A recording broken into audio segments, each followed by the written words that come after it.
La victime dispose d'une option. Elle peut exercer son action civile soit devant la juridiction répressive, soit, séparément de l'action publique, devant la juridiction civile. Voyons d'abord l'action civile exercée devant la juridiction répressive et examinons ses moyens et ses effets. S'agissant des moyens, la victime emprunte la voie de l'intervention lorsqu'elle agit alors que l'action publique a déjà été mise en mouvement par le ministère public. Elle devient partie au procès pénal pour obtenir la réparation de son dommage. Cette intervention peut avoir lieu dès le stade de l'enquête, à tout moment de l'instruction et devant la juridiction de jugement. À peine d'irrecevabilité, cette constitution de partie civile doit se réaliser avant que le ministère public ne prenne ses réquisitions. La victime emprunte la voie de l'action lorsque le ministère public n'a pas engagé de poursuite. Elle peut alors mettre en mouvement l'action publique en se constituant partie civile de deux façons, soit par la citation directe, soit par la plainte avec constitution de partie civile. Voyons la citation directe. Il s'agit pour la victime de faire citer directement le prévenu devant la juridiction de jugement par un exploit d'huissier. Cette citation doit énoncer les faits poursuivis et viser le texte de la loi qui les réprime. La victime utilise la citation directe lorsqu'elle possède suffisamment de preuves de la culpabilité de l'auteur des faits. La partie civile a l'obligation de comparaître à l'audience. Si elle ne comparaît pas ou qu'elle n'est pas représentée, elle est considérée comme se désistant de sa constitution de partie civile. S'agissant de la plainte avec constitution de partie civile, elle est le plus souvent utilisée lorsque l'auteur des faits est inconnu, ou encore lorsque la victime ne dispose pas de preuves suffisantes contre la personne qu'elle soupçonne. Formellement, la plainte avec constitution de partie civile est une plainte datée et signée, adressée au doyen des juges d'instruction du tribunal de grande instance, dans laquelle la victime fait part expressément de son intention de se constituer partie civile et ou de demander des dommages et intérêts. Comme pour la citation directe, la plainte doit contenir des informations relatives à l'infraction. Le juge d'instruction ordonne la communication de la plainte au procureur de la République pour qu'il prenne des réquisitions. Le procureur de la République joue alors un rôle de filtre.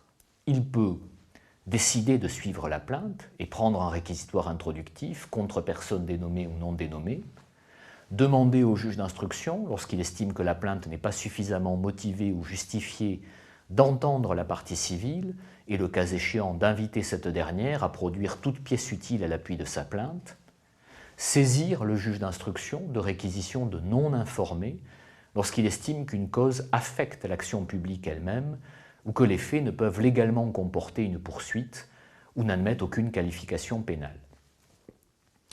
Face au nombre croissant des constitutions de partie civile, abusives ou dilatoires, la loi est venue encadrer plus strictement les conditions de la constitution de partie civile en matière délictuelle.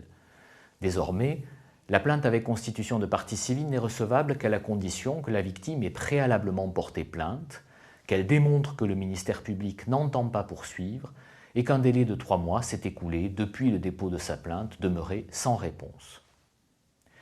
Voyons quels sont les effets de la constitution de partie civile. Ils sont de deux ordres. D'une part, lorsqu'elle a lieu par voie d'action, la constitution de partie civile entraîne la mise en mouvement de l'action publique. D'autre part, la constitution de partie civile attribue à la victime la qualité de partie au procès pénal comme le ministère public. Le fait que la victime devienne partie au procès pénal entraîne à son tour plusieurs conséquences. Elle peut obtenir des dommages et intérêts en réparation de son préjudice et la juridiction est tenue de statuer sur cette demande. Elle peut saisir le juge d'instruction afin qu'il soit procédé à certains actes, des auditions, des confrontations, des transports sur les lieux. En matière criminelle, la victime, partie civile, doit être informée par le juge d'instruction tous les 6 mois de l'état d'avancement de l'information.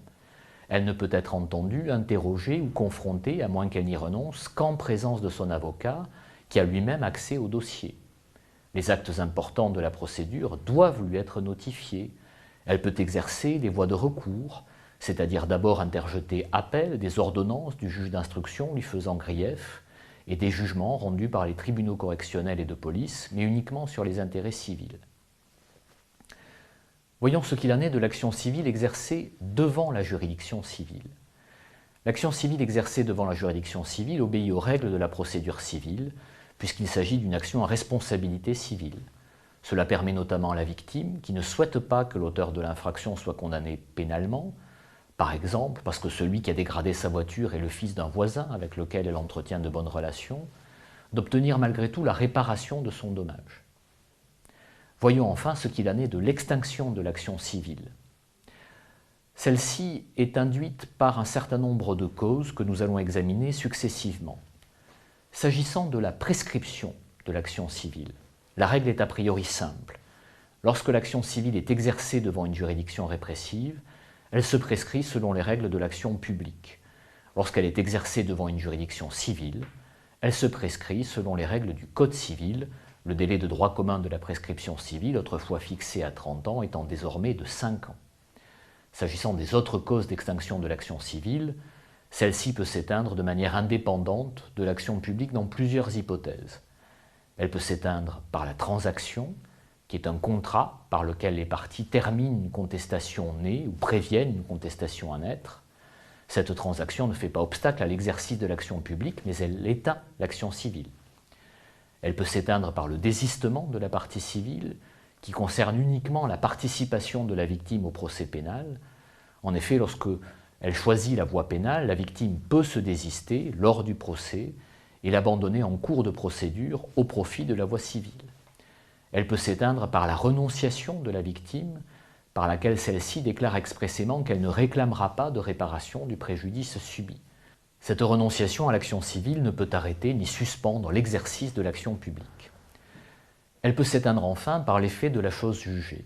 La chose jugée interdit à la victime, qui a déjà obtenu une décision définitive, d'agir en réparation devant quelque juridiction que ce soit, pénale ou civile.